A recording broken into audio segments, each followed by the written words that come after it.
The alien woman lay in the wreckage of her broken escape pod, smoke rising from twisted metal. Her skin shimmered faintly in the dim light of a ruined battlefield, dust and ash floating through the air.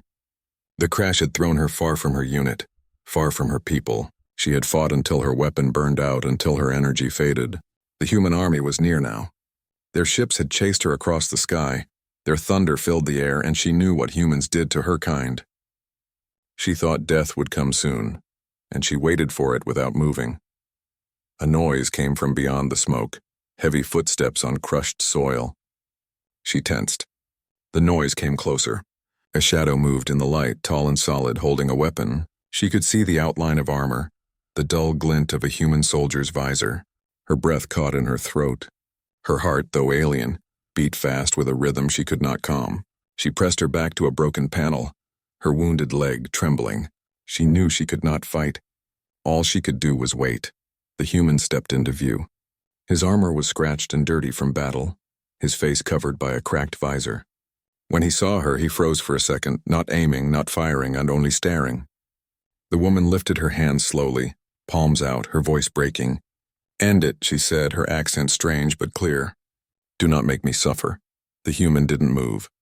His weapon stayed low. Smoke and silence hung between them. The wind carried the smell of metal and burning grass. Then he spoke, his voice rough but calm.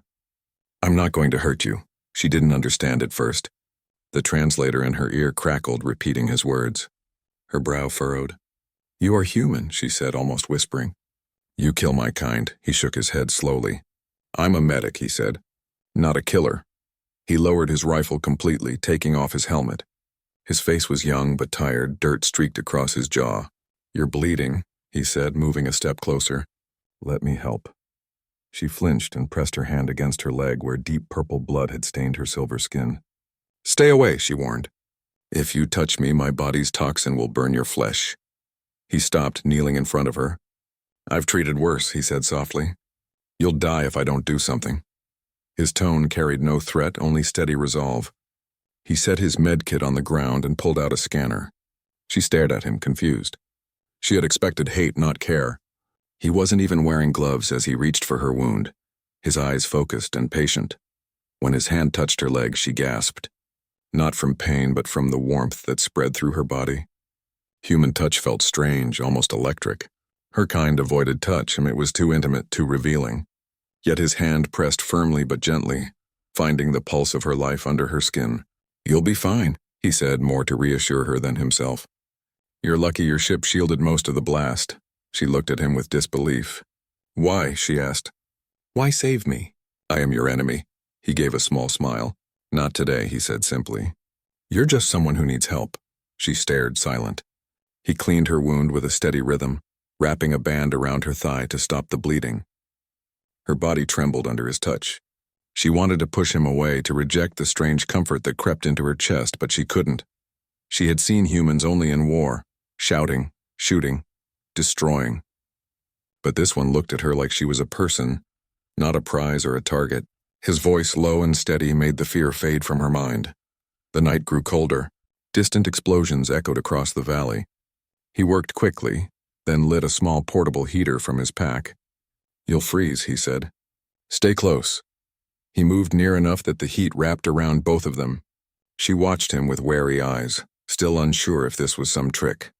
Yet the longer she sat beside him, the more her tension melted.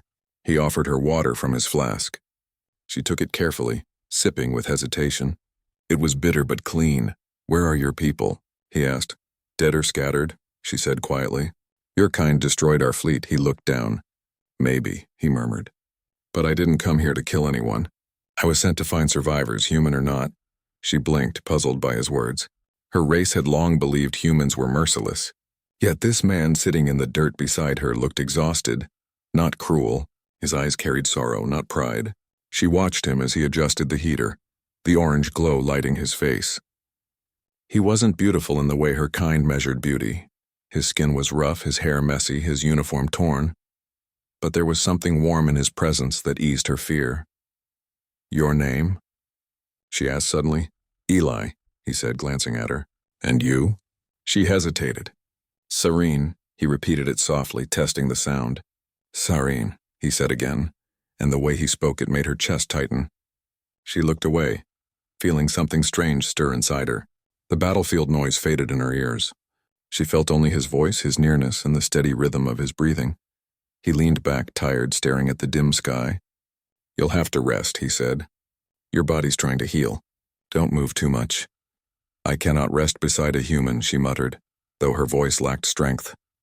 "Then think of me as a shadow," he replied. "I'll keep watch." She lay down slowly, still watching him. His eyes stayed open, scanning the dark horizon for threats. The silence between them stretched long, broken only by the distant hum of wind. She found herself studying his face and the lines of exhaustion, the quiet focus. He wasn't afraid of her, even when her eyes glowed faintly in the dark.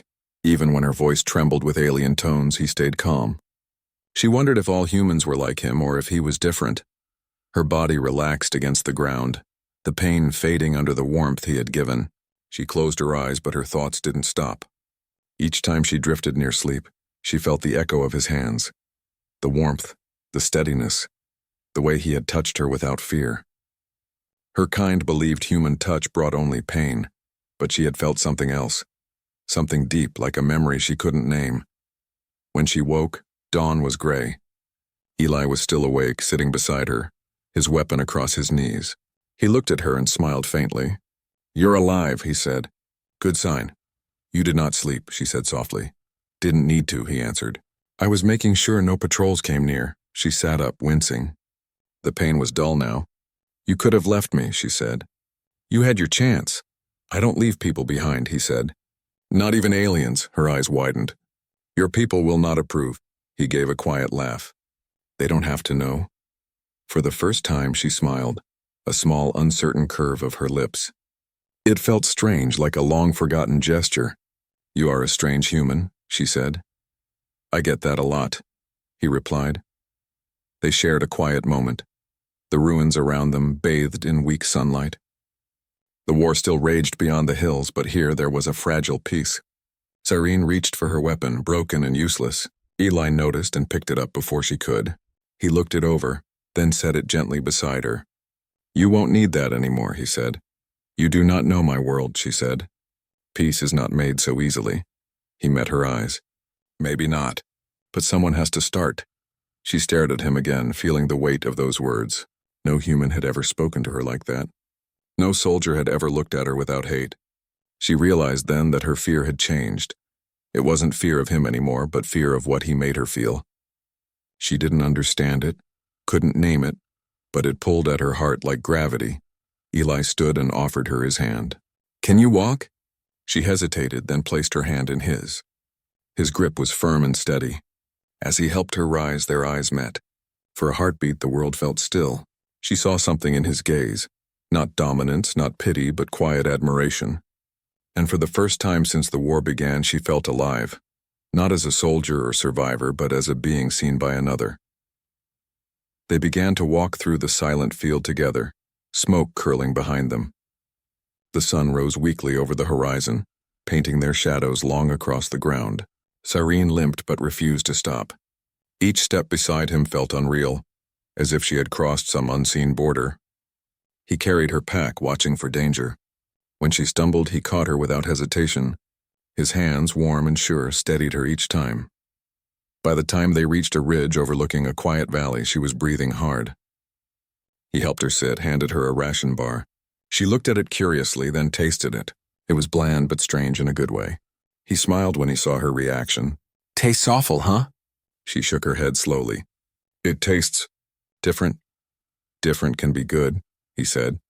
She looked at him for a long moment, then turned to the horizon. "Perhaps," she whispered. The word carried more meaning than she intended. For the first time, she didn't see the human as her enemy. And somewhere deep inside, she began to wonder if peace could begin with two people, one human, one alien, sitting quietly together after a war neither wanted. Eli didn't speak again. He just sat beside her, his shoulder close enough that she could feel his warmth. The silence was not heavy now. It was gentle, like the beginning of something unknown. And though Cyrene didn't know what tomorrow would bring, she no longer braced for death.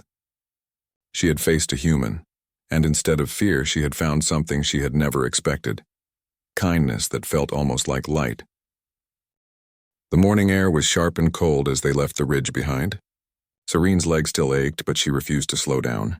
Each step was a reminder that she was alive, that the human named Eli had saved her life. The battlefield around them had gone quiet for now, though smoke still rose from distant craters. The war had moved farther east, but its echoes lingered everywhere. Burnt machines, fallen soldiers, shattered ground.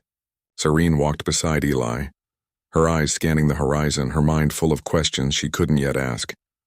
Eli moved carefully, his rifle strapped across his back, his medical pack slung over one shoulder. He checked his scanner every few minutes.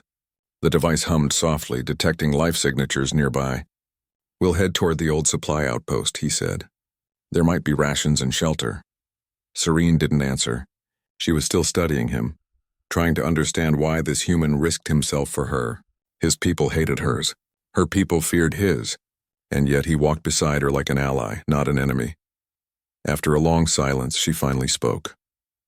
"You could have left me behind." He looked at her, one eyebrow raised. "And let you die out there alone?" "You risked your own kind's wrath," she said. "If they find you with me, they will call you traitor." He shrugged lightly. "Maybe, but I stopped caring about sides a long time ago." He looked forward again, his expression distant. "I just try to save whoever I can." His words puzzled her. Among her people, loyalty to one's kind was everything. Compassion for the enemy was weakness. Yet Eli didn't seem weak. He carried his gear with the calm strength of someone who had seen too much and still kept walking. She could feel something heavy in his silence, some memory he didn't share. They walked for hours under the pale sun. Serene's breathing grew shallow from exhaustion. Eli noticed and stopped near the wreck of an old carrier ship half buried in the soil. "We'll rest here," he said. She nodded wordlessly, lowering herself onto a piece of twisted metal. He knelt beside her leg, checking the bandages. The wound was healing faster than he expected, her alien biology strange but efficient. "You heal quick," he said. "Our bodies adapt," she replied softly. "Pain teaches us how," he smiled faintly. "Guess that makes us not so different." She looked at him for a long moment. "Maybe not," she said, and there was a strange warmth in her voice that hadn't been there before. The wind picked up, scattering ash through the air. Eli shared a small packet of human food with her. She tried it without complaint this time. When she saw him watching, she said, "It tastes better when you do not expect much." He laughed quietly. That's life in a nutshell. For a moment, the world around them didn't feel like a war zone. The silence was peaceful, broken only by the soft hum of the breeze through the wreckage. Serene leaned back, closing her eyes, letting the warmth of the weak sun touch her skin. Eli watched her, wondering how someone like her, someone trained for battle, could look so fragile when she was at rest. The faint glow of her markings shimmered beneath her skin like quiet starlight. She was different in every way, yet something about her felt familiar, human almost, in the way she breathed, in the way she tried not to show pain. After some time, she spoke again. "Eli," she said quietly, "do humans ever regret the wars they start?" He hesitated. "Sometimes," he said, "but regret doesn't fix anything. It just teaches us how to hurt differently." Serene opened her eyes and turned to him. "Your words sound sad." He smiled without joy. "Maybe they are." She studied his face again, and for the first time she thought she saw past the armor of his calm. There was loss in his eyes, a shadow of someone he had lost or something he had seen and couldn't forget. "You have known pain," she said. "Everyone in this war has," he replied softly. "You too," she nodded. "Yes, too much." Their eyes met and neither looked away. Something passed between them, unspoken but strong. A quiet understanding. Two souls from different worlds sharing the same loneliness. The sky darkened slowly. Eli checked his scanner again. "Storm coming," he said. "We'll shelter inside the wreck."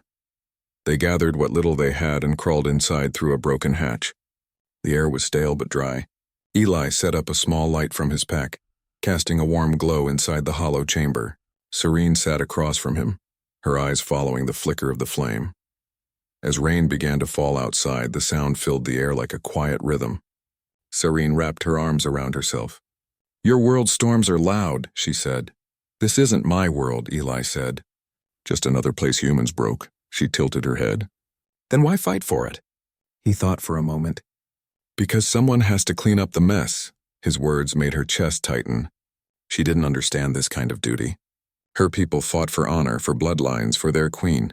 But Eli fought for something quieter, something invisible. She found that strange yet beautiful in a way she couldn't explain.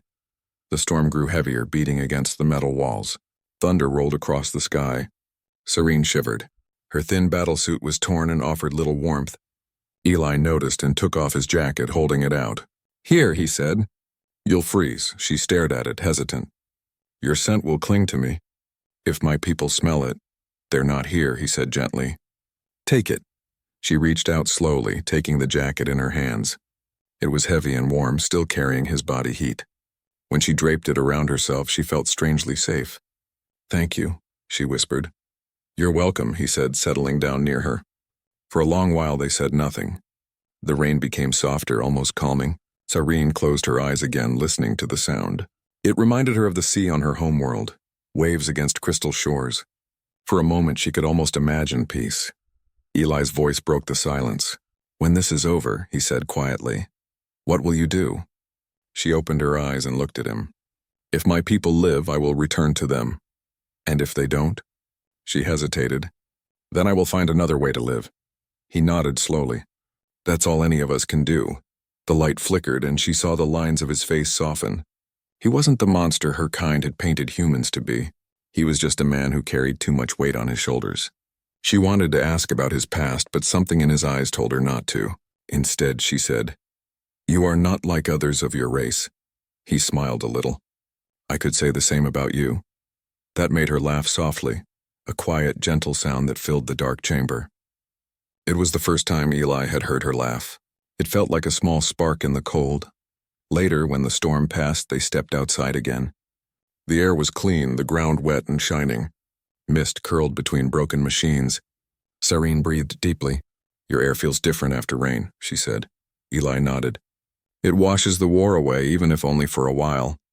They began walking again, heading toward the hills. The scanner beeped faintly, showing weak life signs in the distance. "Could be refugees," Eli said. "Or trouble." Serene reached for the broken weapon slung over her back. Eli raised a hand. "We'll see who they are first." As they climbed the slope, a faint movement caught Serene's eye. A small drone half buried in mud, still blinking weakly. She crouched and touched it. "Recon model," she said. "Your kind's machine," Eli frowned. "It must have crashed during the last raid." He examined it briefly, then powered it down. "If someone's tracking it, they'll come this way soon. We should move." They moved through the fog, their steps quick but quiet. Serene's leg began to ache again. Eli noticed her slowing down and stopped. "Rest a minute," he said. She shook her head. "I can walk. You'll collapse if you don't stop," he said gently. He stepped closer, and before she could protest, he lifted her arm over his shoulder to support her weight. She stiffened in surprise. "You don't have to." "Yeah, I do," he said simply. "Now move before the next patrol finds us." She let him help her, though her pride resisted. His strength felt solid beside her, his body warm even through the damp air. She could feel his heartbeat when they walked in rhythm. For a long moment she forgot the war, the blood, everything that had separated them. She only felt the closeness, the strange calm that came from trusting him. They reached the other side of the ridge just as night began to fall again. The stars appeared, faint and distant. Serene looked up at them, recognizing constellations from her own maps. "Those stars belong to my people," she said quietly. "But perhaps they also belong to yours." Eli followed her gaze. "They belong to whoever survives to see them." She smiled faintly. "Then maybe both of us." They built a small camp near a rocky wall, hiding the light from the sky. Eli checked the scanner again. "No signals nearby," he said. "We're safe for now." He sat beside her and they shared the last of their rations. Serene ate slowly, her eyes never leaving him. "You have saved me twice now," she said. "Why keep doing it?" He looked at her for a long moment before answering. "Because when I look at you, I don't see an alien. I see someone who just wants to live." Her breath caught in her throat. The simplicity of his words hit deeper than she expected. She lowered her gaze, unsure what to say. No one had ever spoken to her like that, not even among her own kind. "You speak as—" "Maybe I do," he said softly. She looked up again, and for a moment the air between them changed.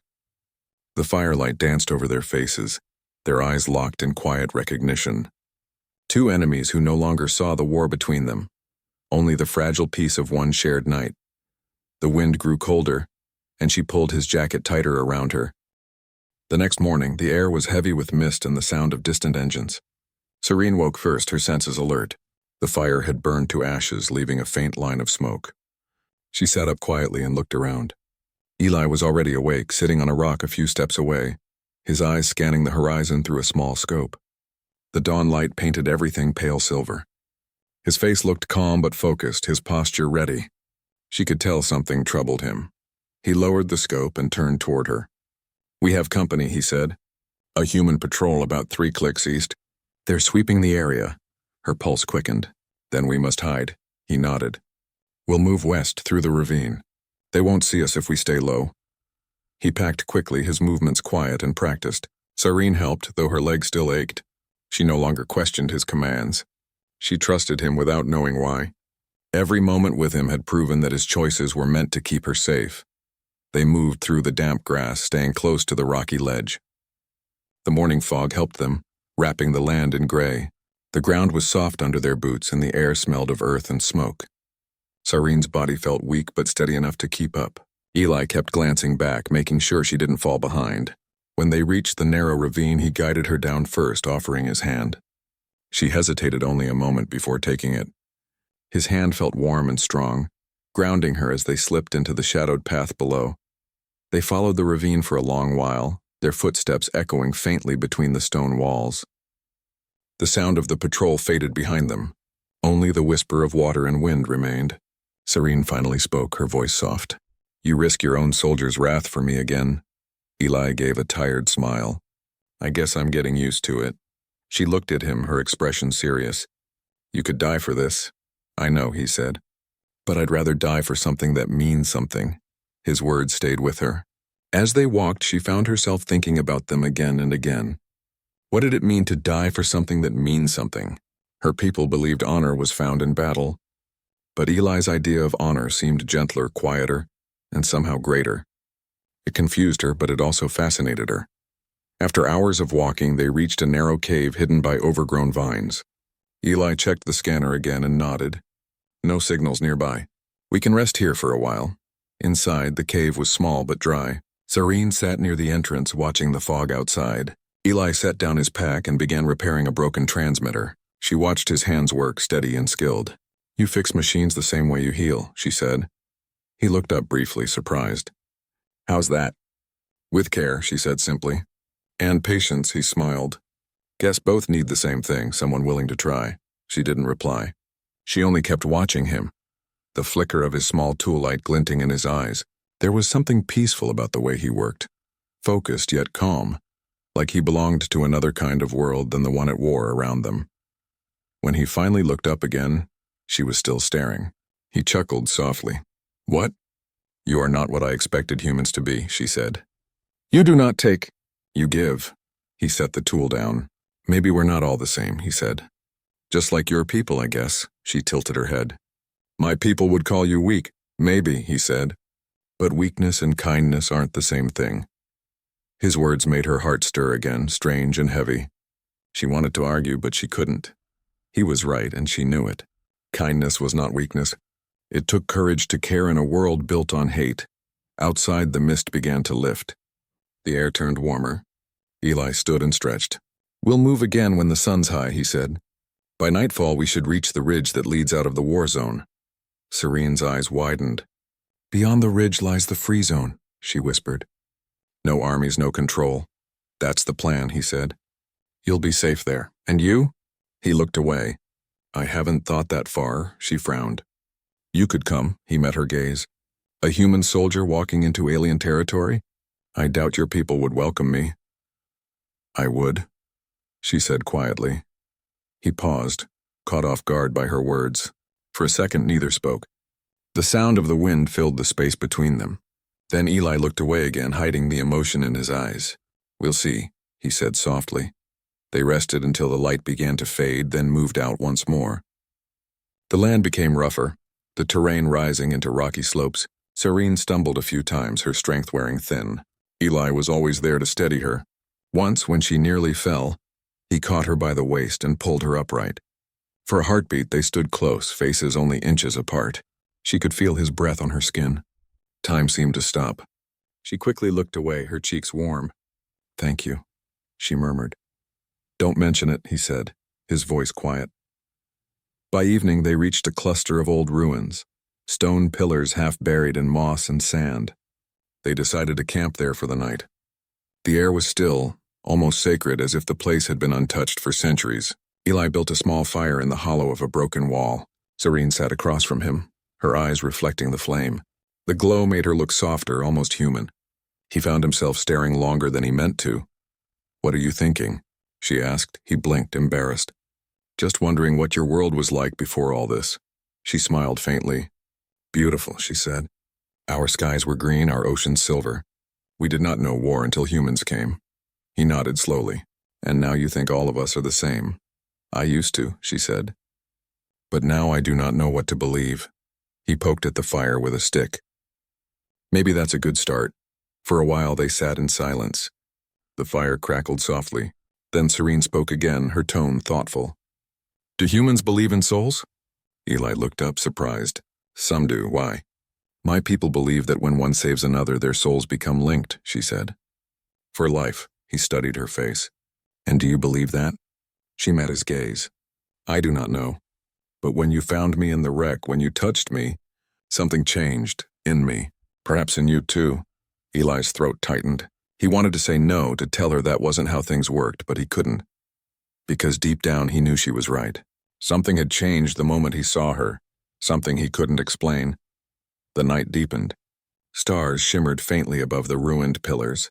Serene lay near the fire, her body glowing faintly in the dark. Eli sat beside her, awake but calm. She turned to him, her voice soft. "If we survive this, will you remember me?" He smiled gently. "How could I not?" She closed her eyes, comforted by his answer. The firelight danced across their faces, and for a brief moment, it felt like the war outside the ruins didn't exist. But peace never lasted long in their world. Before dawn, the sound of engines filled the distance again. Eli's eyes snapped open. He grabbed his scanner. "Multiple signatures," he whispered. "They're close." Serene sat up, alarmed. "Human patrol?" "Maybe," he said. "Or worse, scavengers." They packed quickly, dousing the fire. The noise grew louder, echoing through the valley. Eli took her hand. "Run," he said. They slipped through the shadows, moving fast but quiet. Behind them, lights flickered through the mist, 3 hoverbikes cutting across the ruins. The riders wore mixed armor, human and alien pieces combined. Scavengers, bandits who took from both sides. One of them spotted movement and shouted. Blaster fire sliced through the air, striking stone. Eli pulled Serene down behind a fallen pillar. "Stay low," he shouted. He fired back with short bursts, his rifle humming. Serene grabbed a shard of metal and threw it, knocking a rider off his bike with surprising strength. The fight was quick but fierce. Eli moved with trained precision, covering her every move. When it was over, 3 scavengers lay unconscious or dead, their machines smoking. Serene panted, clutching her side. "You are hurt," she cried. Eli looked down at his arm, where a cut bled through the fabric. "It's nothing," he said, though pain flickered across his face. She tore a strip from her own sleeve and pressed it against the wound. "You bleed too easily," she muttered. He smiled faintly. "And you worry too much." She met his eyes, her hand still on his arm. "I do not know why," she said quietly. "But I do." Their eyes locked again. The chaos of the fight faded, leaving only the sound of their breathing. Serene felt something deep inside her shift again. Fear, relief, and something more. She had never cared for a human before. But this man had become the heartbeat of her survival. They hid the bodies, took supplies from the broken bikes, and moved on before dawn broke fully. When the first light touched the sky, they finally reached the ridge overlooking the valley below. The land beyond was open and green, untouched by smoke or fire. Serene stared in awe. "The free zone," she whispered. Eli nodded slowly. "You made it." She turned to him. "We made it." He looked at her, and there was pride in his eyes, but also sadness. "This is where I leave you," he said softly. Her heart sank. "No," she said. "You cannot. I have to go back," he said. "If I cross that border, I'll never survive." They'll call me deserter. You will die if you return, she said fiercely. Let me protect you. He reached out and brushed her cheek with his hand. The touch was gentle, like a promise. Go, he whispered. Live, that's all I wanted. Tears glimmered in her eyes, but she nodded slowly. She turned toward the valley, then looked back one last time. If souls truly link when one saves another, she said, then you will never be alone. He watched her walk into the sunlight until her center. The sun was low when Serene reached the edge of the free zone. Green hills stretched before her, silent and untouched by war. For the first time in her life there was no sound of guns, no fire in the sky, no marching soldiers. Yet her heart was heavy. Each step away from Eli felt wrong, like she was leaving behind something that had become part of her. The memory of his voice, his touch, his quiet courage, they stayed with her like the echo of a song she could not forget. The people in the free zone were survivors from many worlds. They did not ask questions. They only looked at her wounds and offered food and rest. She stayed among them for days, healing in body but not in spirit. At night, she sat by the water and looked at the stars. They were the same stars she had watched beside Eli, yet they felt colder now. She wondered if he was alive, or if the war had taken him like it had taken everything else. One evening, while she was watching the horizon, an old alien farmer approached her. You look to the east every night, he said gently. What do you wait for? She hesitated. For someone who saved me, he nodded. Then keep waiting. Sometimes those who are meant to return find their way back. His words gave her a small spark of hope, and she held it close. Days turned to weeks and weeks into months. The war burned itself out like a storm that had lost its strength. Rumors spread that both armies had fallen back, too broken to fight. Serene began to help the settlers rebuild, growing food and tending to the wounded. Her leg healed completely, though a faint scar remained, a reminder of how her life had changed. Yet even in peace, her thoughts never strayed far from the human who had given her that second chance. One morning, a messenger arrived from the border. Refugees are coming, he said. Humans among them. Serene's heart leapt. She ran to the outskirts of the camp where the new arrivals gathered, her breath quick and uncertain. The group was tired, their uniforms torn, their faces covered with dust. She searched each one, her eyes moving quickly from face to face. For a moment she thought she saw him, but it was another man, not Eli. Her hope dimmed, but she did not give up. She returned every day as more refugees arrived. Each time she looked, each time she felt the same ache when she did not find him. Still, she believed he was alive. She had to. Months later, on a cold evening, the settlers gathered around a large fire. A scout ship had landed nearby, carrying survivors from the last human withdrawal.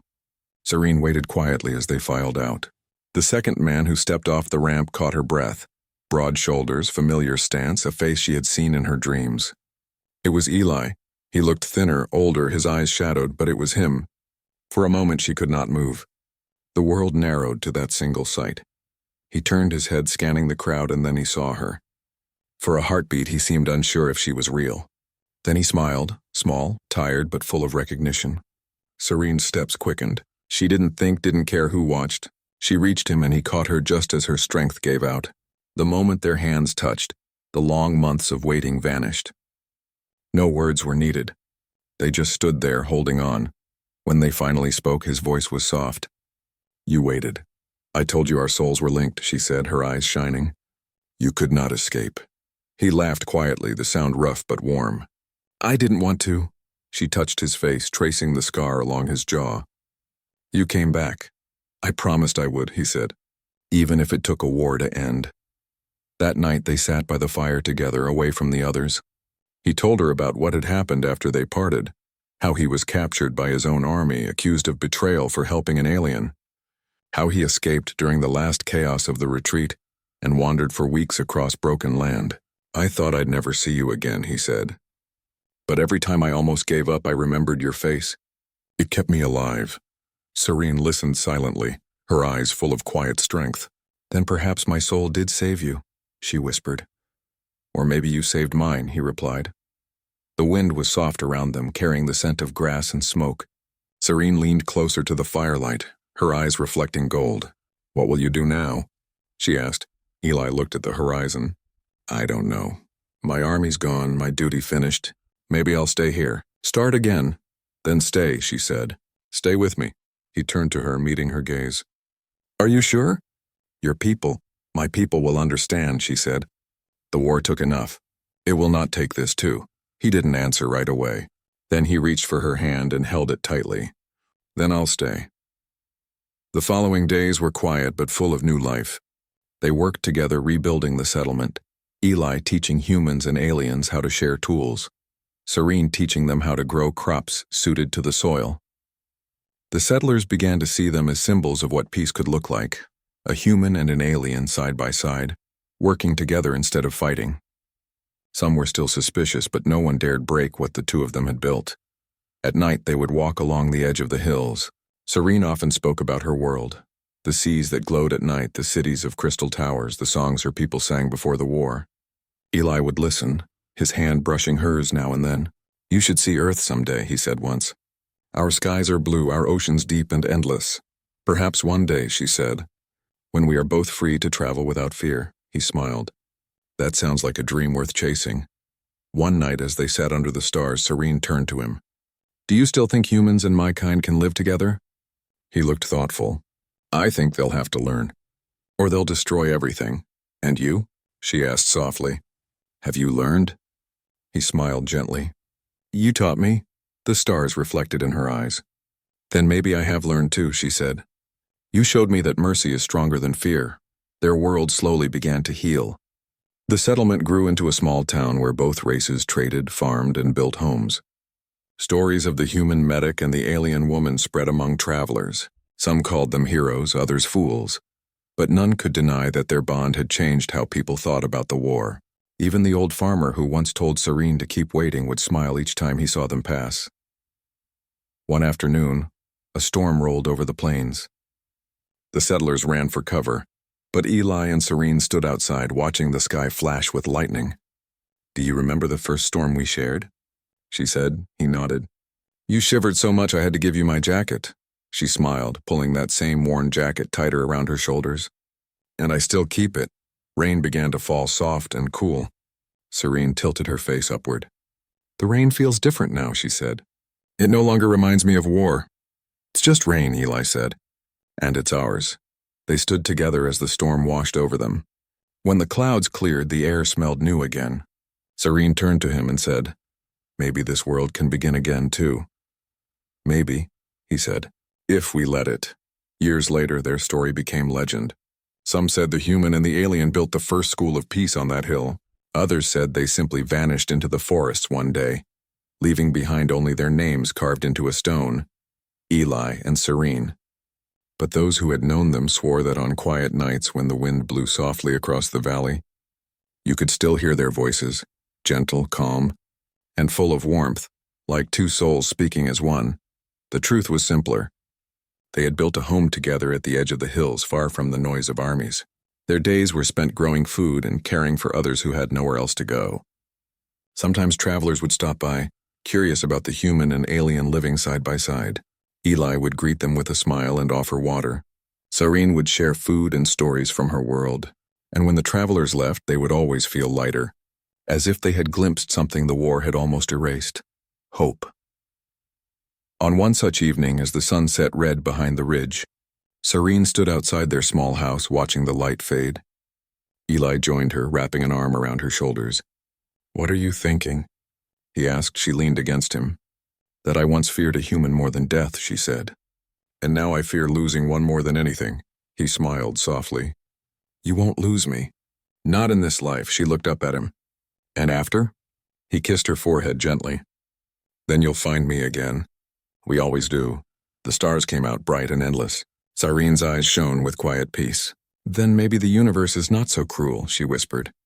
Maybe it wanted us to meet. Eli tightened his hold around her. Then let's make sure it remembers. They stood there until the night grew deep and the stars wrapped the world in silver light.